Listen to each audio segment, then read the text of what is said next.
Hey, so the wife's out again, which leaves me free to attack the internet with my videos. Uh, be warned, the mother-in-law might arrive at any minute. So if there's a buzz and the feed goes dead, that's because I've got to let the mother-in-law in. So I'm here today. Still got the terrible glasses. Um, I'm picking up the new glasses on Saturday, so this is the last time. Hopefully, you'll see these balanced precariously on my schnozzle. And today, I'm going to be reading you the opening pages of When the Well Runs Dry. So, part one, December 31st. It's been a long time since there have been fireworks. I remember when I was young and I went to see the fireworks on the Thames for the millennium. They said there would be a river of fire. No one was quite sure what happened to that. You probably wonder why I'm writing this letter to you after all these years. I'm wondering that myself. I'm wondering how you are going to read it, given that I've no means of posting it and no way of knowing where you are, even if I did. January 2nd. The thermometer says 2 degrees, but at least it's sunny. I did venture out to take some cuttings from the fruit trees for grafting in the spring, but I've been mainly looking through the seeds I've saved to make a plan of what to plant, where and when. The plan more or less makes itself as I follow a strict rotation, although there is a little bit of annual variation because of the beds being slightly different in size. Of course, this is more of a diary than a letter, and it has more chance of someone discovering it than me ever posting it. The chances of you discovering it are slim to non-existent. But I console myself with the hope that you might still be alive and that one day it might find its way into your hands and you may read it. But to what end? What do I hope to achieve? Maybe it'll give me the opportunity to say all the things I should have said when we were together, before everything became so messy. I think there's also an element of vanity. I'd like others to know how I survived so long where so many others failed. Maybe they didn't fail. I have no way of knowing what's happening in the next valley, let alone elsewhere. Take my water filtration system as an example. It's still one of my proudest achievements, and yet it was one of the earliest necessities. As you know, I've been collecting rainwater for years to water my garden during dry spells. But the collapse of the water infrastructure meant I had to find a way of purifying this water myself. At first, I simply boiled the water, and I still do, but it became clear very quickly that this was going to require an awful lot of fuel. One of my old books, I found a diagram of what they described as a slow sand filter. It required a barrel, but I'd hoarded plenty of those over the years. Old containers from the days when they shipped fruit juice all over the place. I made a carbon filter from leftover charcoal and a PVC pipe. I even fitted a recirculation system with the aid of a small solar panel. It was easy to see what was going to happen back then, and I was able to start hoarding all of the things I would need. I remember you complaining about all the junk I was collecting, but I promise you I've made use of every single thing. Both solar panels and batteries were relatively cheap and easy to obtain back then before the collapse. I shudder to think what I would do if I needed to replace one now. January 3rd. It's a bit warmer today. Thermometer says 5 degrees. There are more clouds in the sky. I expect they're keeping the heat in a bit. It's been mild enough today to do a bit of weeding, mainly chickweed, wild onions. Do you remember Mary Poppins? She's still going strong. As is Mr. Ben. Do you remember how you cried when we gave away her first dolings? I'm afraid I don't give them away anymore. There's no one to give them to, or to trade with. Both Mary Poppins and Mr. Ben are getting on a bit now. I think they'll both have to retire soon. so I'll select a dough and a buck to replace them. Mr. Ben hasn't got any less cantankerous than you remember. He's pretty smelly these days. I have to keep him away from the girls to stop the milk tasting bad. Mary Poppins' current friend is Nanny McPhee. They're good friends and keep each other amused. I have a whole area dedicated to grasses, which is more than enough for the few goats I have. I have the stove on pretty much constantly at the moment, which means I have a constant supply of boiling water, which I store to supplement my homemade filtration system, which I told you about yesterday. I think you would be impressed by the way I've organized the house and the land. You might not have many of the luxuries you used to enjoy, but with the state of things now, it's about as comfortable as can be expected. I do worry about the smoke from the chimney attracting undesirables, but I guess if they were going to raid me, it would probably have already happened by now. My land's remote. That was one of the reasons for choosing it, as you know. But it's not remote enough to avoid those who would rather take than create. And you know more than anyone the horrors of which people are capable. I keep the milk outside. That's my refrigerator.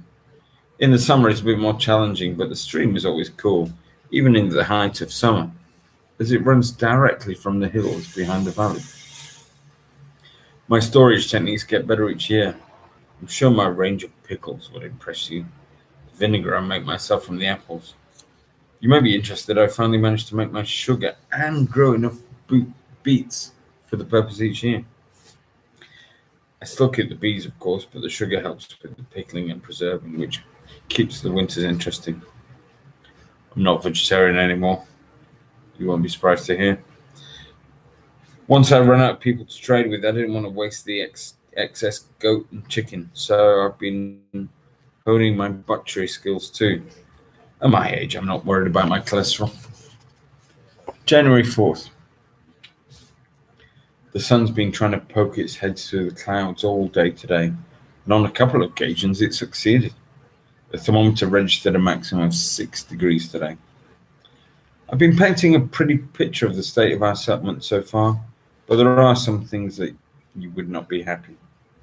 Remember the composting toilet? How much you hated it. Well, since the collapse of the state's sewage system, composting toilet has become the only method for processing my solids, as it were. I continue to wee on the compost heap. I know that always disgusted you, but it's very good for the compost. I have a separate heap where I put all the animal waste, and to this I add the human waste on the occasions I need to empty the toilet, which is not very often. The bacteria seems to be working very well in there, and it doesn't smell. Last night I dreamt about you. It wasn't a good dream. I dreamt of the last time I saw you. I think about it a lot. It still hurts. I'm not sure I'm quite ready to deal with it yet. Perhaps this is what this diary is about. I remember in the days when you used to have a psychologist. In the days when everyone used to have a psychologist. She told you to keep a journal. I remember you used to write down all of your dreams. Some of them were weird. Maybe this diary is something like that.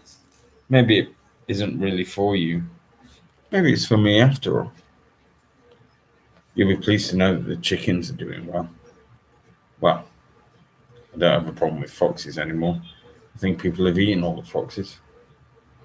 I don't see very much in the way of wildlife these days. Only the odd bird. Even they aren't as plentiful as they used to be.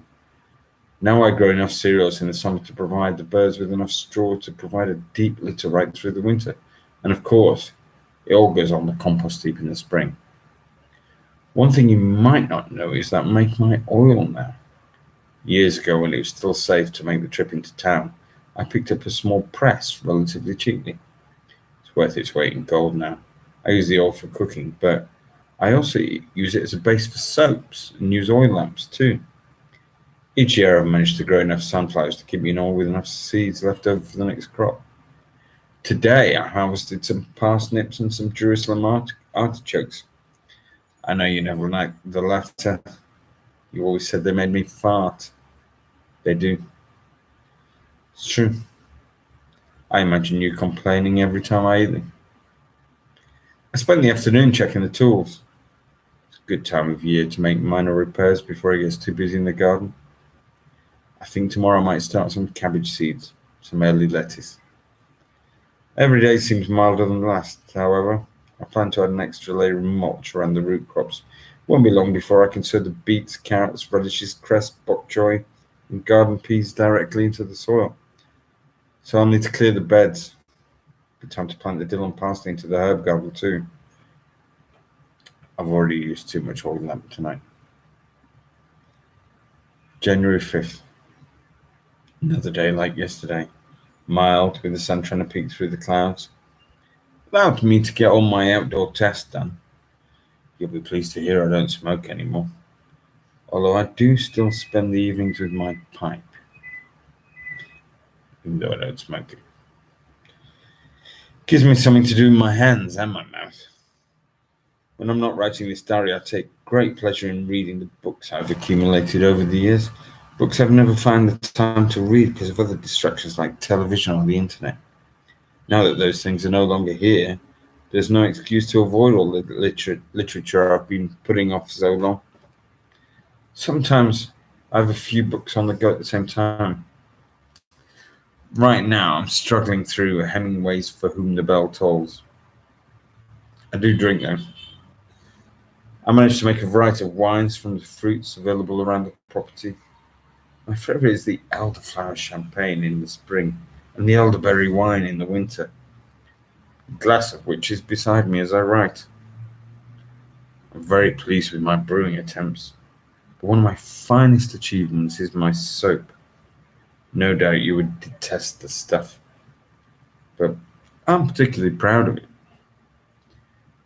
In no small part because of the lens, which I had to go to make it. It all starts with the ash, and for this I burned some of the beech which I found in the wood.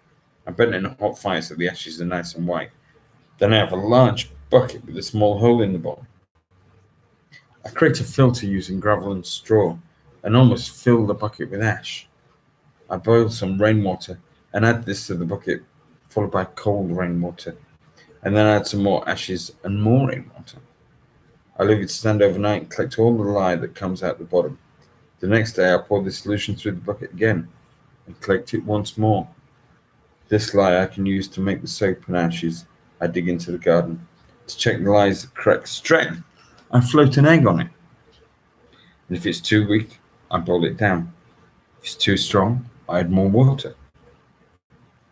I have to be very careful not to get any of my hands or clothes because the lye is caustic soda. When the egg floats, there needs to be between 2 centimeters to an inch visible on the surface. Too much visible and it's too strong, not enough is too weak.